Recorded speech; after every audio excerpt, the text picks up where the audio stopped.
Hello student. आज हम लोग आधुनिक भारत का इतिहास पढ़ने जा रहे हैं और यह अब लगातार कारवां चलता रहेगा। अभी तक इसके पहले हमने बौद्ध धर्म, जैन धर्म के बारे में पढ़ाया, बताया, एक बीच का टॉपिक था। लेकिन अब जो टॉपिक जो शुरू कर रहे हैं वो अनवरत मेरा चलता रहेगा और यह समाप्त होगा तब जब भारत आजाद हो जाएगा तब। दरअसल आधुनिक भारत के इतिहास को शुरू करने का बड़ा रीजन ये था, जो हमारे सुनने वाले लोग हैं, जो हमारे वीडियो को लगातार सुन रहे हैं, विशेषकर जो छात्र छात्राएं IAS, PCS, SSC, CGL, TGT, PGT, net की जो तैयारी कर रहे हैं, उन लोगों को मैं धन्यवाद देता हूं, साधुवाद देता हूं, शुक्रिया करता हूं कि हमारा हर वीडियो बहुत ध्यान से सुन रहे हैं और समय समय से अपने विचारों से मुझे अवगत भी करा रहे हैं। और मैं उनके सारे विचारों के को जब मैं सुनता हूं, देखता हूं अपने मैसेज पे, तो उसी हिसाब से मैं काम करता हूं। मुझे अच्छा लगता है कि आपके अनुरूप मेरा काम चलता रहे, क्योंकि जब मैं आपके अनुरूप चलूंगा तभी हमारे वीडियो को आप ध्यान से सुनेंगे, उसको आप दूसरे को बताएंगे, तभी हमारे ज्ञान का ज़्यादा से ज़्यादा लाभ लोगों को मिलेगा। मेरा उद्देश्य यही है कि मैं अपने ज्ञान को ज़्यादा से ज़्यादा लोगों को देता जाऊं। ये आपके द्वारा ही संभव है। कोई कितना भी विद्वान हो, लेकिन उसकी विद्वता का अगर आप इज्जत नहीं दे रहे हैं तो शायद उसका उतना विचारधारा नहीं बढ़ सकती है। दूसरी महत्वपूर्ण बात ये बता दें कि आधुनिक भारत का इतिहास जो है वो वर्तमान से इसका शायद गहरा संबंध है। इतिहास को कोई बदल नहीं सकता, शायद ईश्वर भी नहीं, लेकिन इतिहासकार बदलते हैं। विशेषकर ब्रिटिश इतिहासकारों की मैं बात करूंगा, जिन्होंने अपने लेखनी के माध्यम से कुछ ऐसा जरूर किया भारत के संदर्भ में, जिसे सिविल सेवा के जो यहाँ पे से जुड़े हुए थे जो इतिहासकार, जिसको हम आईसीएस कहा जाता था, जैसे एल्फिनस्टोन थे, एल्फ्रेड लॉयल थे, डब्ल्यू हंटर थे, वे स्मिथ थे। ये लोग सिविल सेवा से संबंधित इतिहासकार थे भारत में। और दूसरे जो थे, जो शिक्षाविद थे, जो ब्रिटेन के कई यूनिवर्सिटियों से जुड़े थे, जैसे कैम्ब्रिज विश्वविद्यालय था, ऑक्सफोर्ड विश्वविद्यालय था, लंदन विश्वविद्यालय था, ये ऐसे लोग संस्थाओं से जुड़े थे। उन लोगों ने जो भारत में अंग्रेजों के विजय की जो चर्चा की, वो एक विशेष जातीय के संदर्भ में की। उनका ज्यादा उन लोगों ने बढ़ा चढ़ाकर लिखा। उन लोगों ने तो ऐसा लिखा कि अंग्रेज भारत में सभ्यता का पाठ पढ़ा रहे हैं, नैतिकता का बीज बो रहे हैं। श्वेत लोग जो है दैवी शक्ति का पाठ पढ़ा रहे हैं। भारत में ब्रिटेन का राज एक उपहार के रूप में प्रस्तुत किया उन लोगों ने। लेकिन ये लोग भूल गए, जब पूरे विश्व की सभ्यता सो रही थी तो हमारी भारतीय संस्कृति थी जो सभी लोगों को जगा रही थी। लेकिन आपको हम बता दें, ऐसा नहीं था। ये हमारे अनंत साधनों का बहुत साधारण तरीके से उसका उपयोग कर रहे थे।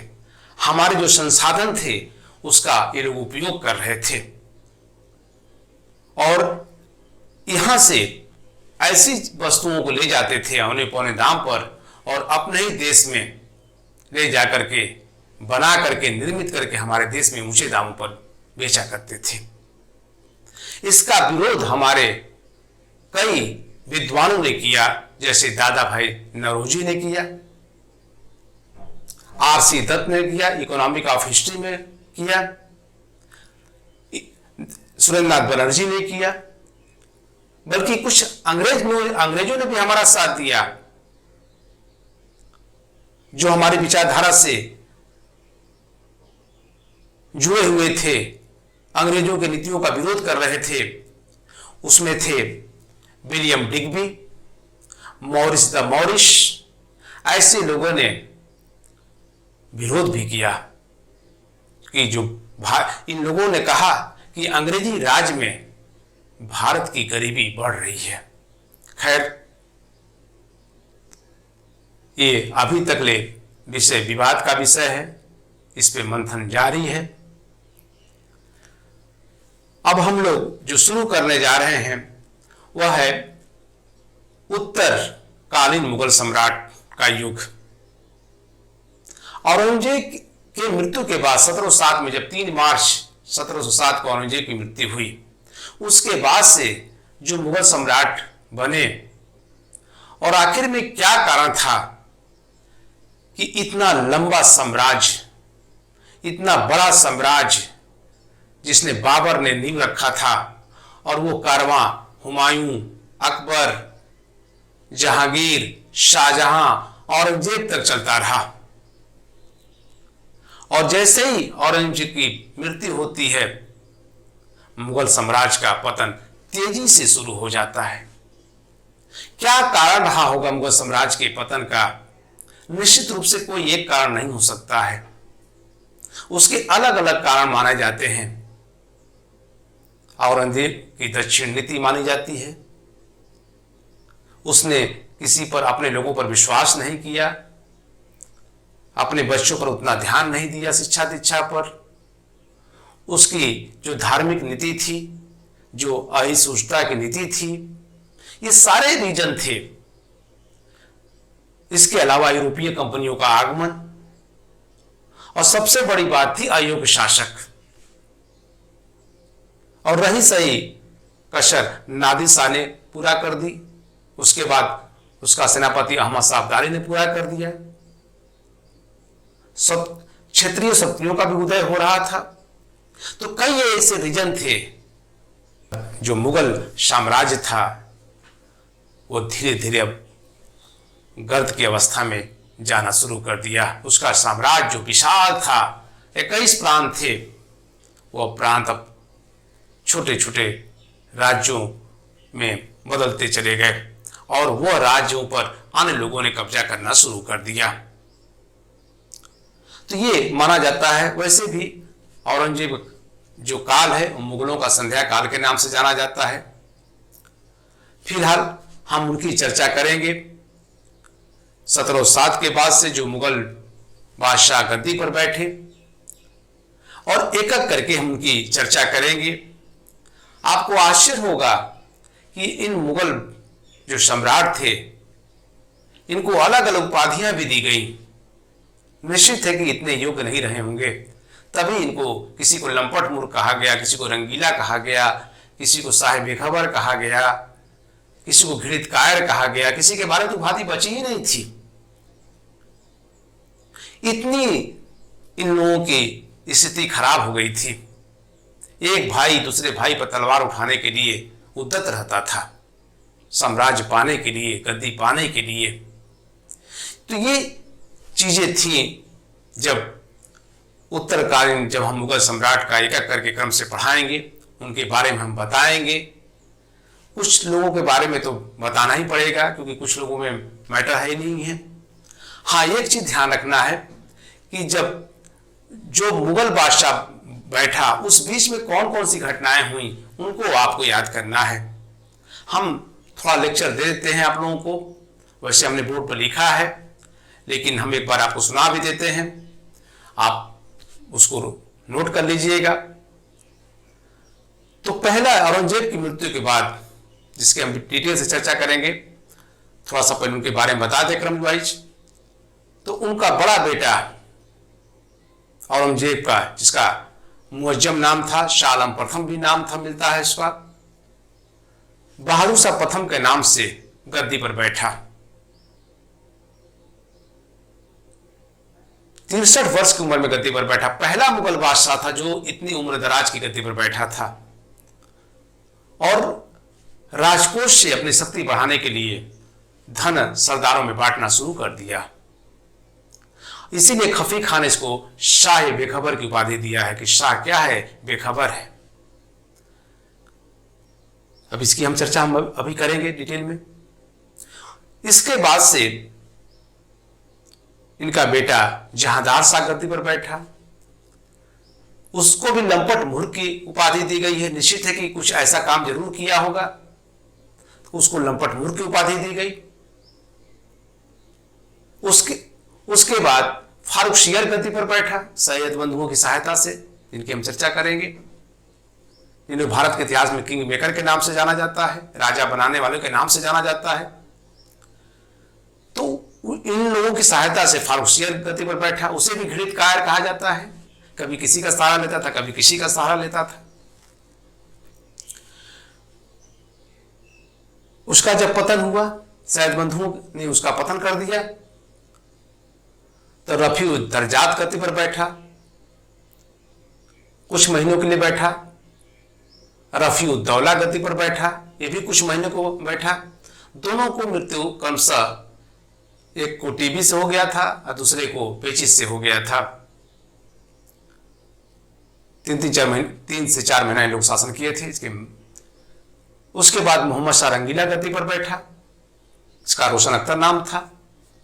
रंगीला इसलिए उसको उपाधि मिली, वैसे तो इसने लंबे टाइम तक शासन किया, 1719 से लेकर के 1748 से शासन किया, लेकिन ये भाग्यशाली था कितने लंबे टाइम तक शासन किया। खुदा की कृपा थी, ईश्वर की कृपा थी इसके ऊपर, क्योंकि सबसे ज्यादा स्वतंत्र राज्यों का उदय इसी के समय हुआ। रंगीला इसलिए कहा गया, इसे पशु पक्षियों का युद्ध पसंद था, स्त्रियों के नृत्य संगीत पसंद था, किन्नरों के साथ भी रहता था, इसीलिए इसको रंगीला कहा गया। इसके बाद, इसके मरने के बाद 1748 में अहमद शाह गद्दी पर बैठा।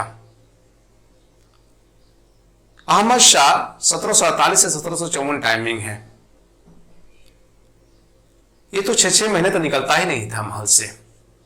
इसकी मां जो एक गणिका थी, नाचने गाने वाली थी, उधम बाई, एक जाविद जो गवैया था, किन्नर था, ये लोग शासन चला रहे थे। अब सोचिए कि जब ऐसे लोग ही शासन चलाएंगे तो फिर क्या होगा। इतिहासकारों ने कहा है कि जब सोने चांदी को ही जंग लग जाएगा तो बेचारा लोहा क्या करेगा। इसका मतलब आप समझ रहे हैं कि जंग किसमें लग गया था, बादशाहों में।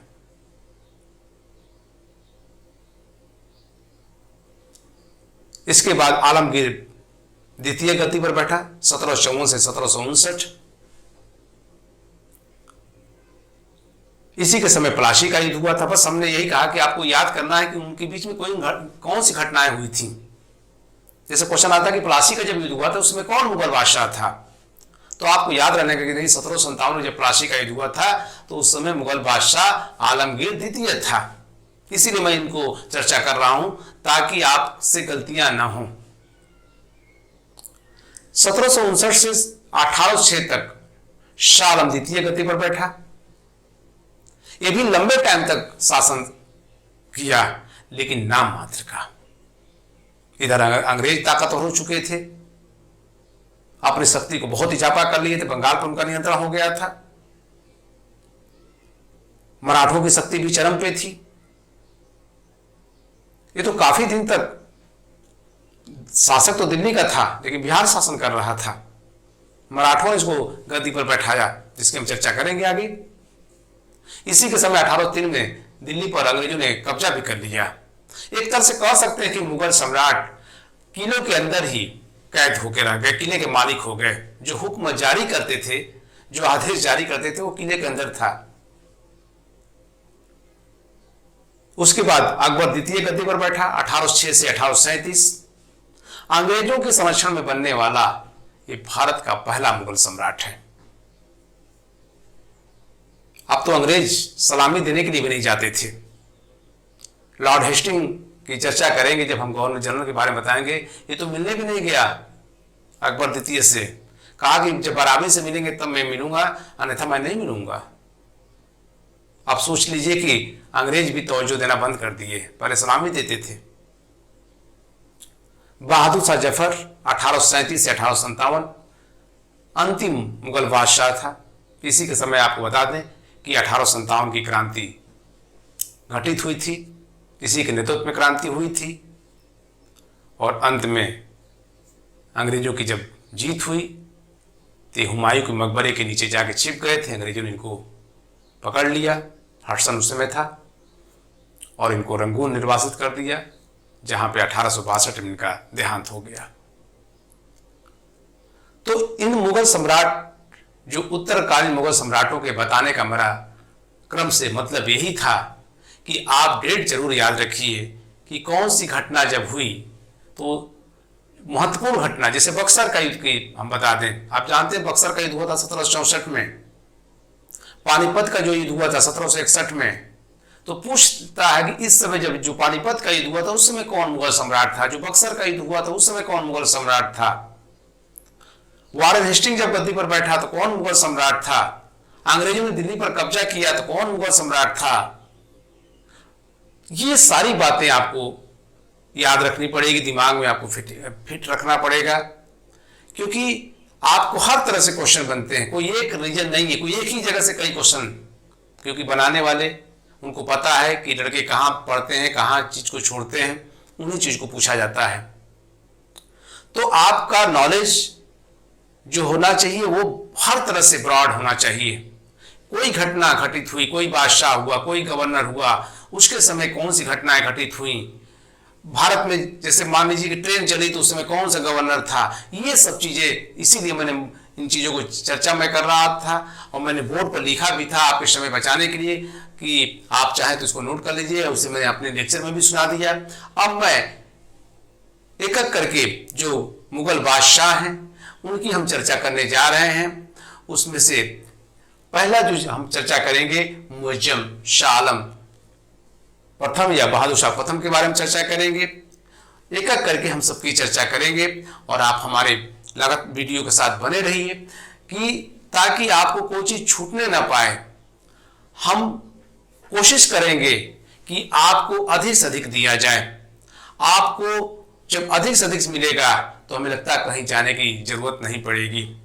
लेकिन हाँ, आपके पास जो भी बुक हो, जो भी सोर्सेज हो, हमारे लेक्चर को सुनने के बाद उसको जरूर पढ़ें, एक तुलनात्मक हमारी समीक्षा भी करें, हमें बताएं भी कि क्या मैं आपके जो ज्ञान है उससे अधिक मैं दे रहा हूं कि नहीं दे रहा हूं। ये मुझे अच्छा लगेगा और मैं कोशिश हर वीडियो में करता हूं कि अधिक से अधिक देने का प्रयास मैं करूं। और मैं क्वेश्चन भी कराऊंगा जब भी मेरा कोई लेक्चर खत्म होगा, जैसे ये टॉपिक पूरा खत्म होगा तो इस पर 25-50 अधिकतम क्वेश्चन कराने की भी कोशिश करूंगा, क्योंकि ये भी आपका सुझाव आ रहा है। समरी टाइप में बताने का भी कोशिश करूंगा। तो मैं अब अगला जो मेरा अब लेक्चर होगा वो होगा बहादुर शाह प्रथम पे।